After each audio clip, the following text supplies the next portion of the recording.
ہر ایک گھر کے اندر ظاہر سی بات ہے گھر وجود میں تب آتا ہے جب وہ میاں بیوی کا رشتہ جڑتا ہے، ایک گھر تبھی وجود میں آتا ہے۔ معاشرے کی اکائی اور بنیاد سمجھ لیں کہ وہ میاں بیوی کا رشتہ ہے، اور دنیا میں سب سے پہلے رشتہ بنا ہی میاں بیوی کا تھا، اور آخرت میں بھی یہی رشتہ قائم رہے گا، یعنی قیامت میں جب جنت میں لوگ جائیں گے وہاں بھی میاں بیوی کا رشتہ اللہ تعالیٰ قائم رکھے گا۔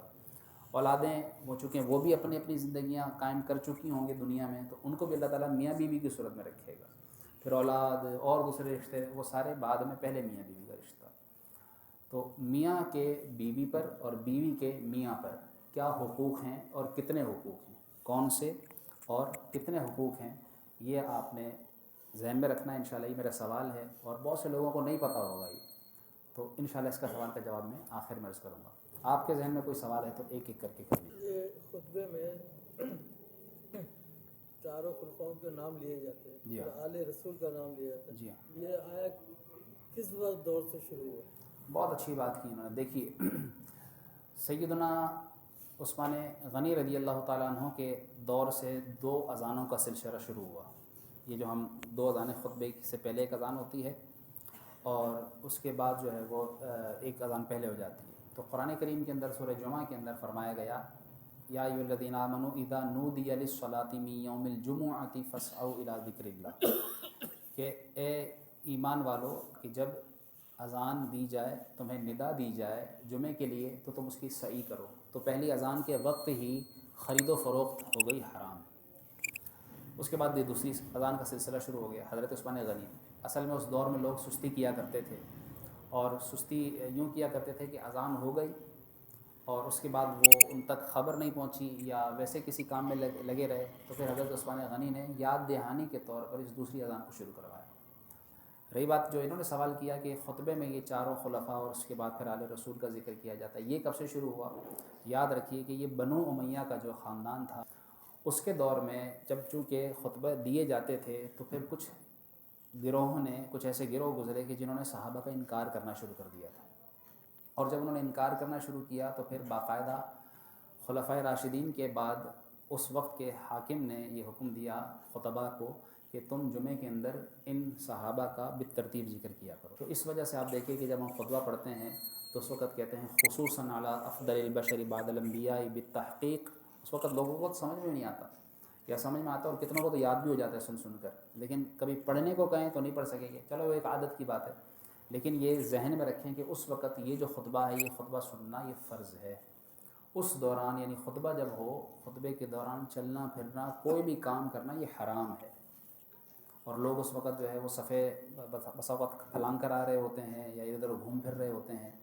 تو یہ جو سوال ان کا تھا کہ خطبہ کب شروع ہوا، یعنی یہ خطبے کے جو چاروں صحابہ اور اس کے بعد آل رسول کا، یہ خلیفہ بنو امیہ کے خاندان سے اس وقت یہ سلسلہ شروع ہوا اور اس کے بعد یہ خطبہ میں عام ہو گیا۔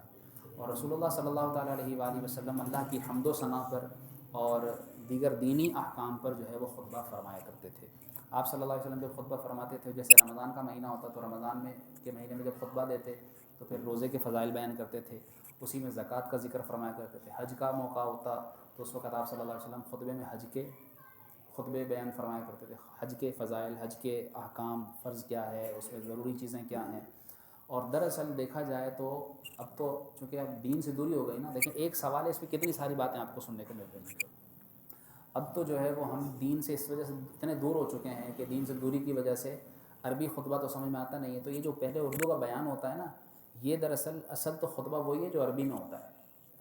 اردو خطبے کا کوئی کانسیپٹ نہیں تھا، اردو خطبے کا کانسیپٹ نہیں تھا، وہی خطبہ تھا جو عربی میں ہوتا ہے، کیونکہ وہی مسلمانوں کے جمع ہونے کا ایک عام دن ہے جمعہ، اجتماع۔ اور آپ دیکھیے کہ اس وقت بھی جب اردو خطبہ ہو رہا ہوتا ہے تو اس کا مقصد یہی ہوتا ہے کہ ان کو سارے ہفتے کی ضروری چیزیں ان کو بیان کی جائیں، یا کم از کم ان کی اصلاح کی بات کی جائے، تاکہ وہ دین کی متعلق باتوں سے وہ اپڈیٹ رہیں اور ان سے آگاہ رہیں اور ان کے علم میں اضافہ ہوتا رہے اور ان کو تھوڑی سی ترغیب ملتی رہے۔ تو اس طرح ان کو خطبہ دیا جاتا تھا عربی میں، اور عربی میں ہی ان کو سارے احکام بتائے جاتے تھے۔ لیکن اب چونکہ دوسری پوری دنیا میں احکامات پہلے عربی لوگ سمجھنے والے تھے، اب نہیں سمجھتے، اس وجہ سے اردو علماء نے، یعنی جس طرح جہاں جو جیسا ملک جو دوسرے ملکوں میں کہیں انگلش میں جو ہے وہ بیان ہوتا ہے تو وہاں کی بولی کے حساب سے ہمارے یہاں اردو سمجھی جاتی ہے تو ہم اردو میں بیان کرتے ہیں، تو وگرنہ دراصل خطبہ جو فرض ہے سننا وہ عربی کا سننا فرض ہے، اور اس دوران کوئی بھی کام کرنے کی اجازت نہیں ہے، حتیٰ کہ جو ہے وہ صف میں آگے بڑھنے یا کوئی بھی کام میں جو جہاں ہو چلنا پھرنا منع ہے اس وقت صرف خطبہ سننا فرض ہے۔ جب خطبہ ہو جائے اس کے بعد پھر جو کام کرنا ہے، یعنی صفیں مطلب آگے صفوں میں جانا ہے، صفیں بنانی ہے، تو وہ بعد میں کام کیا جائے۔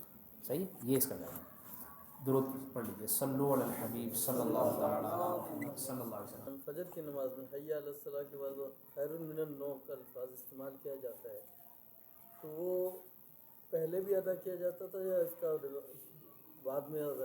یہ حضرت بلال رضی اللہ تعالیٰ عنہ کو رسول اللہ صلی اللہ علیہ وسلم نے تلقین فرمائی تھی کہ تم یہ کہا کرو کہ نماز نیند سے بہتر ہے، کہ اس وقت لوگ جو ہے وہ اس کو سنیں، اور پھر یہ نماز اذان میں یہ جاری ہو گیا، ورنہ پہلے تو یہ کہا جاتا تھا الصلاۃ جامعہ، الصلاۃ جامعہ، یہ کہا جاتا تھا، یعنی جیسے ہم اقامت میں کہتے ہیں قد قامت الصلاۃ، نماز کھڑی ہو گئی ہے، تو اذان کے وقت یہ کہا جاتا تھا، یعنی اذان کے بعد الصلاۃ جامعہ، نماز جمع ہو گئی ہے، یعنی نماز کھڑی ہو گئی ہے، جماعت کھڑی ہو گئی ہے، اس طرح سے۔ تو پھر یہ اذان میں یہ الصلاۃ خیر من النوم کے الفاظ حضور صلی اللہ علیہ وسلم نے داخل کروائے، ان کے وقت سے ان کے وقت سے ہی حضرت بلال رضی اللہ تعالیٰ عنہ الصلاۃ خیر من النوم فرمایا کرتے تھے۔ صلو علی الحبیب صلی اللہ تعالیٰ علیہ محمد۔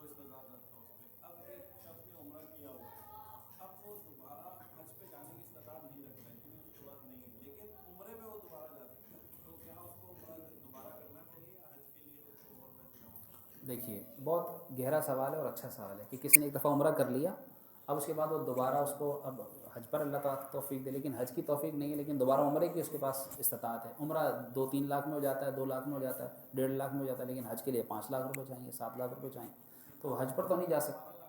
ہاں مطلب ایک بات کر رہا ہوں کہ زیادہ ہے مطلب، تو اس کے پاس عمرے کے پیسے ہیں، تو یاد رکھیے کہ عمرہ کرنا کیا ہے، فرض ہے، سنت ہے، ایک نفلی عمل ہے، یہ مستحب عمل ہے۔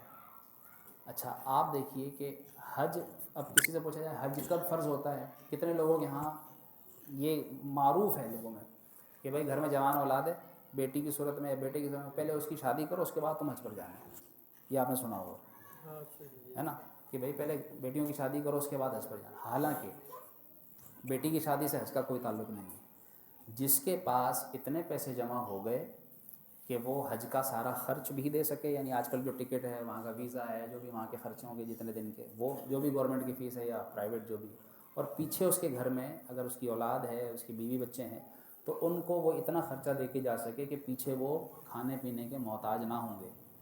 جس کے پاس اتنا پیسہ ہے تو اس پر حج فرض ہو گیا، صحیح، اس کے اوپر حج فرض ہو گیا۔ اب جب تک حج فرض نہیں ہوگا، جب تک اس پر حج کرنا بھی ضروری نہیں ہے، لیکن حج فرض ہو گیا تو اب چاہے بیٹی بیٹھی ہوئی ہو یا بیٹا بیٹھا ہوا ہو یا کوئی بیمار ہو یا کچھ بھی ہو، اب اس پر حج فرض ہو چکا ہے۔ اب فرض ہونے کی صورت میں وقت آتے ہی وہ اپنی درخواست یعنی ضرور جمع کرائے۔ آج کل تو درخواست کا کانسیپٹ ہو گیا، پہلے تو لوگ تھا سواری کی شروع اور چلے گئے، تو پہلے جانا آسان تھا، لیکن اب یہ کہ کم از کم اس پر اتنا فرض ضرور ہے کہ وہ اپنی حج کی درخواست جمع کرائے، یعنی پیسے جمع کرا دے، اس کا نام آ گیا تو اس کا نصیب، نہ آیا تو اس کو اپنی نصیب کا یا کچھ بھی نہیں، لیکن حج اس پر فرض ہونے کے بعد اس کو کرنا ہوگا۔ رہی بات عمرے کی، تو ایک عمرے کے بعد ایک بھی نہ کرتا تو بھی کوئی ضروری نہیں تھا، دوسرا بھی کر لے تو بھی کوئی مسئلہ نہیں ہے، اس کو ثواب ہے، وہ ثواب کی جگہ اس کو ملے گا۔ لوگ کہتے ہیں کہ جی جیسے قربانی کے اوپر لوگ اعتراض اٹھاتے ہیں کہ جی قربانی کے اوپر 1-1 لاکھ کا 2-2 لاکھ کا جانور لوگ قربان کرتے ہیں، تو اس سے بہتر یہ ہے کہ اتنے سارے لوگ قربانیاں تو کر ہی رہے ہوتے ہیں، تو ضروری ہے کہ گھر میں اگر 4 کے اوپر قربانی فرض ہے تو 4 ہی کرے، ایک بھی کر لے گا سب سارے گوشت کھا سکتے ہیں گھر والے، تو باقی 3 بندے کیا کریں، کسی غریب کی مدد کر دیں۔ تو اس وقت غریب کی مدد نہیں یاد آتی جب وہ شادیوں پر لاکھوں روپے لگاتے ہیں، اس وقت غریب کی مدد نہیں آتی جب جس نے عمرہ ایک کیا ہوتا ہے، اگر وہ نہ بھی کرے اس کی جگہ اگر وہ کسی غریب کو دے رقم، تو اس کے لیے وہ یعنی اس غریب کی مدد کر دے تو اس کو کتنا اس کو فائدہ ہو جائے۔ تو یہ اپنے اپنے عمل کی بات ہے کہ کوئی عمل کس وقت زیادہ مناسب ہو، اس کو کیا مناسب، مثال کے طور اس کا بھائی بھوکا مر رہا ہے، وہ قرضے میں ہے اور وہ خود عمرے پہ گیا ہوا ہے، تو مجھے بتائیے کہ جس کا بھائی، رسول اللہ صلی اللہ علیہ وسلم کی حدیث تو یہ فرماتی ہے کہ تمہارے پڑوس میں اگر کوئی بھوکا ہو، تمہارے پڑوس میں کوئی بھوکا ہو تو اس وقت تمہاری نفلی عبادت قبول نہیں ہے، روایتوں کا خلاصہ ہے۔ اور اس لیے فرمایا کہ جب تم گھر میں جاؤ اور پھل لے کر جاؤ تو چھپا کر لے کر جایا کرو، ہو سکتا ہے کہ تمہارے پڑوس میں کوئی غریب ہو سکتا ہے اس کا بچہ دیکھے اور اس کے دل میں یہ آئے کہ میرے گھر میں بھی یہ فروٹ آتا ہے۔ اس لیے حضور علیہ السلام نے باقاعدہ یہ فرمایا کہ جب تم سالن بناؤ تو اس میں تھوڑا سا پانی ڈال لیا کرو۔ ہمارے ہاں تو بھنے ہوئے کھانے کی عادت ہو گئی نا، بھنا ہوا وہ شوربہ تو ہم نے چھوڑ ہی دیا، ہم تو بھنے ہوئے کھاتے ہیں، مرغن ہے مرچ مسالے والے۔ رسول اللہ صلی اللہ علیہ وسلم نے کیا درس دیا دیکھیں، اور کتنا پیارا درس ہے یہ۔ آج دیکھیں لوگ کھانے کو ترس ہیں، اور اچھا بھلا بندہ بھی ہو نا، اس کے گھر آپ کھانا ویسے بھی بھیج دو گے نا، وہ خوش ہو جائے گا کہ چلو یار اس نے کھانا بھیجا ہے نہیں ایسی بات۔ تو آپ نے تو فرمایا کہ اپنے سالن میں شوربہ زیادہ کیا کرو تاکہ جو ہے وہ تم اپنے پڑوس میں بھی بھیج دو۔ ہمارے ہاں تو کوئی بھیج دے تو اس نے پتہ نہیں کیوں بھیجا اس نے، پتہ نہیں کیا مطلب ہے۔ تو ہمیں اپنی نیتیں بھی صاف کرنی ہوں گی اور اپنا دل صاف کرنا ہوگا۔ تو انشاءاللہ اس نیت سے ہم اپنے گھر میں کچھ بنائیں، اور کسی کو ایک کٹوری ایک پلیٹ دے دینے میں کیا جاتا ہے، کچھ بھی کم نہیں ہوتا۔ اللہ پاک برکت ہی عطا فرماتا ہے۔ اللہ پاک ہمارے دل صاف فرمائے۔ کو قرآن پاک پڑھنا نہیں آتا، اور اس میں علماء سے سنا بھی ہے کہ قرآن اگر نہیں سیکھوں گا تو اس میں نمازوں کی قبولیت کا مسئلہ ہے۔ اب وہ جان بوجھ کے نماز کو پڑھے جا رہا ہے، تو ایسی نماز پڑھنے والے کے لیے کیا وعید ہے، اور اس کی نمازیں قبول ہوں گی یا نہیں؟ دیکھیں کتنا ضروری سوال ہے، اور یہ ہم سب کے لیے ضروری ہے۔ اول تو جتنا قرآن نماز میں پڑھنا فرض ہے، اس پر اتنا قرآن سیکھنا تو فرض ہے ہی ہے۔ یعنی جیسے سورہ فاتحہ کم از کم، اور سورہ اخلاص یا سورہ کوثر یا جتنی چھوٹی صورت 4 5 صورتیں، کم از کم اتنا سیکھنا اس پر فرض ہے۔ اب اگر اتنا بھی نہیں سیکھتا اور وہ نماز پڑھے جا رہا ہے، تو ظاہر ہے جب اس نے صحیح قرآن نہیں سیکھا تو اس کی نماز بھی نہیں ہو رہی، تو وہ مسلسل گناہ گار ہو رہا ہے۔ قیامت کے دن جب یہ سوال ہوگا تم نے کتنا علم حاصل کیا اور اس پر کتنا عمل کیا، اپنے علم پر کہاں تک عمل کیا، تو اس وقت وہ پکڑا جائے گا، تو وہ گناہ گار ہو رہا ہے۔ ہم تو سوچتے ہیں گناہ ہو رہا ہے تو کیا مسئلہ ہے، کوئی مسئلہ نہیں ہے، گناہ گار ہو تو ہوتے رہے، ہمیں کیا۔ لیکن جب نامہ اعمال کھلیں گے نا، بس اس وقت تو جو قیامت میں سامنے آئے گا، وہ تو جب آج میں ایک کلپ سن رہا تھا، بڑی ہی پیاری بات اس نے کی۔ اس نے مثال یہ دی، اس نے کہا کہ مثال کے طور پر کسی جگہ CCTV فوٹیج کسی کے سامنے آ جاتی ہے کہ بھئی وہ چور آیا اور اس کی جو ہے نا CCTV فوٹیج آ گئی، اس کو موٹر سائیکل سے اترا، اس کا یہ حلیہ تھا، اس طرح کے کپڑے تھے، یہ اس کی شکل تو دکھا دے، اس کو پکڑا۔ وہ جس کی وہ فوٹیج ہو وہ چھپتا پھرتا ہے کہ میں پکڑا نہ جاؤں۔ آج کل تو جدید ہو گیا نا، ایک گلی سے نکلا دوسری گلی کی کسی کونے پہ کیمرہ لگا اور وہاں کی فوٹیج لی، کہیں نہ کہیں انکوائری کر کے پکڑنے والے پکڑ لیں۔ آپ یہ دیکھیے کہ قیامت کے دن جو اللہ رب العالمین نے ہمارے یہ فرشتے بھی لگا رکھے ہیں لکھنے پر، صحیح ہے، اور سب سے بڑا گواہ ہمارا رب ہے، صحیح ہے، وہ دیکھ رہا ہے سب کچھ اور وہ بھولتا نہیں ہے۔ ولا یضل ربی ولا ینسا، کہ میرا رب نہ بھولتا ہے اور نہ وہ چوکتا ہے، ہمارے رب کو سب یاد ہے۔ اور پھر اس نے کہنے والے نے کہا کہ یہ جو سب کچھ ہمارا ریکارڈ ہو رہا ہے، قیامت کے دن ہمارا یہ جو ہمارے ذہن میں چل رہا ہوتا ہے یہ بھی ریکارڈ ہو رہا ہے۔ یہ ہمارا میموری کارڈ جو ہم نے سوچا یا جو ہم نے کیا، ایک بڑے پردہ اسکرین پر قیامت کے دن اگر لگا دیا گیا، اور آڈینس میں دیکھنے والوں میں ہماری ماں، بیٹی، بہن، خالہ، پھوپھی سب ہو، مجھے بتائیے کہ اس وقت کیا مقام ہوگا، ہیں کہ ہم نے جو کیا، جو سوچا، ہم کیا کرتے ہیں، کیا سوچیں، اس وقت کتنا ڈوبنے کا مقام ہوگا۔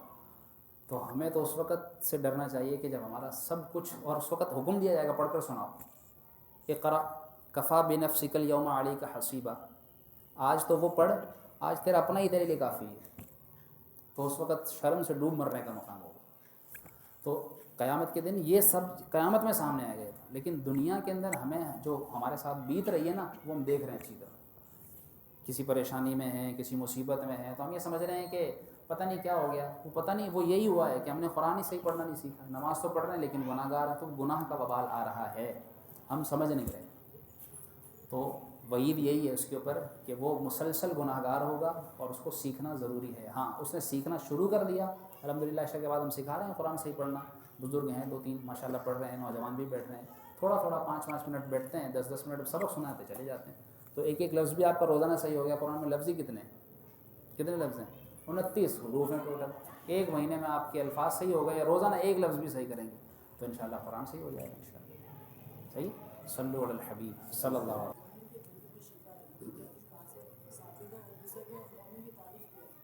مومن کی تعریف تو بڑی سخت ہے، 22 درجے ہیں، ایک مشرک منافق سے لے کر اور نبی رسول اللہ صلی اللہ علیہ وسلم تک، بیچ میں 22 درجات ہیں۔ ایک مشرک سے، منافق سے درجہ شروع ہوتا ہے جو سب سے نیچ درجہ ہے، جو ان المنافقین فی الدرک الاسفل من النار، جو جہنم کے سب سے نچلے طبقے میں ہوں گے وہ منافق ہوں گے. تو منافق سب سے نچلا طبقہ ہے. پھر اس کے بعد باری آتی ہے منافق مشرک, پھر اس کے بعد کافر, اس کے بعد پھر کافر سے نکلتا ہے بندہ ہوتا ہے مسلمان, اور وہ بھی وہ صرف جو کلمہ پڑھتا ہے لا الہ الا اللہ محمد رسول اللہ, جس نے اسلام قبول کیا. ابھی وہ مسلمان تو ہو گیا لیکن وہ ابھی مومن نہیں ہوا. قالت الاعراب آمنا قل لا تؤمنوا ولکن قولوا اسلمنا.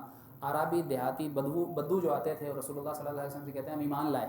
اللہ تعالیٰ نے قرآن کی آیت اتار دی, فرمایا ان سے کہو کہ یہ کہتے ہیں ہم ایمان لائے, ان سے کہو تم ابھی ایمان نہیں لائے, تم ابھی یہ کہا کرو ولکن قولوا اسلمنا, ابھی تو ہم صرف مسلمان ہوئے ہیں. تو صرف جو مسلمان ہے ضروری نہیں کہ وہ مومن ہو.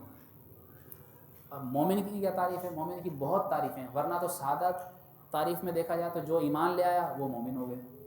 لیکن در حقیقت مومن, دراصل مومن کا دوسرا نام یہ سمجھ لیجئے کہ جو اللہ کا ولی ہے وہ دراصل مومن ہے. ٹھیک ہے. اور یہ جو کہا گیا مومن کے جھوٹے میں شفا ہے, تو اس سے مراد بھی وہی مومن ہے کہ جو یعنی صرف زبان سے نہ کہتا ہو بلکہ وہ کرتا بھی ہو. یعنی پانچوں نمازیں فرائض کی ادائیگی کرتا ہو, فرض پورے کرتا ہو اور ہر حرام سے بچتا ہو, وہ پکا مومن ہے. تو ایسے مومن کا آپ جھوٹا بھی پئیں گے اللہ تعالیٰ اس میں آپ کو شفا بھی عطا فرمائے. کالا خضاب حرام ہے, کالا خضاب حرام ہے. اس کے علاوہ دوسرا رنگ یہ ہم لگا سکتے ہیں. کالا خضاب حرام ہے. رہی بات وضو ہو جائے گا یا نہیں, وضو ہو جائے گا. جس طرح مہندی لگی ہوئی ہو تو جو چیز جم جائے نا بال پر یا ناخن پر تو اس کے بعد وضو تو ہو جائے گا, لیکن وہ کام کرنا یعنی کالا کرنا جس کو کہتے ہیں, تو وہ علماء نے لکھا ہے کہ کالا خضاب جس کو ہم سیاہ خضاب کہتے ہیں وہ حرام ہے, وہ نہیں لگانا چاہیے. اس کا الٹرنیٹ ہے, جس طرح آج کل کے اس طرح کے کیمیکل آتے ہیں کہ وہ کالے نہیں ہوتے لیکن ایسا لگتا ہے جیسے کالے ہو گئے, یا بہت زیادہ ڈارک براؤن, تو وہ لگا سکتے ہیں. اور علماء نے اس میں بھی خیر تخفیف رکھی ہے. بعض علماء کہتے ہیں کہ اس کی اجازت ہے, لیکن بہرحال جو مناسب یہی ہے کہ ہم کسی کو کیوں کہنے کا موقع دیں. مثال کے طور پر اگر کوئی کہتا ہے کہ بھائی یہ غلط ہے, تو ایک کہتا ہے غلط ہے, چار کہتے ہیں صحیح ہے, لیکن اس ایک کو بھی غلط کہنے کا موقع ہم کو دیں کیوں؟ تو اس وجہ سے سیاہ نہ لگایا جائے, ہاں ڈارک براؤن لگا لیں جس سے وہ لگتا ہے ایسا ہی ہے جیسے کالا ہے. بھائی اب اگر کوئی پوچھے گا تو آپ کو عند اللہ بری الذمہ ہے نا, اللہ تعالیٰ کو ہم نے جواب دینا ہے, تو اللہ تعالیٰ جانتا ہے کہ ہماری نیت کیا ہے. تو اس وقت سیاہ خضاب نہ لگایا جائے. سیاہ کا مطلب سیاہ ہے کالا, اور ڈارک براؤن یا اس طرح کا دوسرا کوئی کلر استعمال کرتے ہیں تو اس کی اجازت علماء نے دی. میں نے سوال کیا تھا کہ شوہر کے بیوی پر اور بیوی کے شوہر پر کیا حقوق ہیں. یاد رکھیے کہ ایک بیان کر دیتا ہوں, ایک اگلی دفعہ بیان کروں گا. بیوی کے شوہر پر اور شوہر کے بیوی پر حقوق کو رسول اللہ صلی اللہ علیہ وسلم نے بیان کیا ہے باقاعدہ. اب مرد کے عورت پر اور عورت کے مرد پر کیا کیا حقوق ہیں, یہ میں ان میں سے ایک بیان کر رہا ہوں کہ عورت کے جو حقوق مرد کے ذمے ہیں وہ کیا ہیں. ان میں سے پہلا حق یہ ہے کہ وہ اس کا حق زوجیت ادا کرے. سب سے پہلے اس کا کیا ہے حق, کہ وہ اس کا حق زوجیت ادا کرے. دوسرا یہ ہے کہ وہ اس کو 2 وقت کا کھانا دے.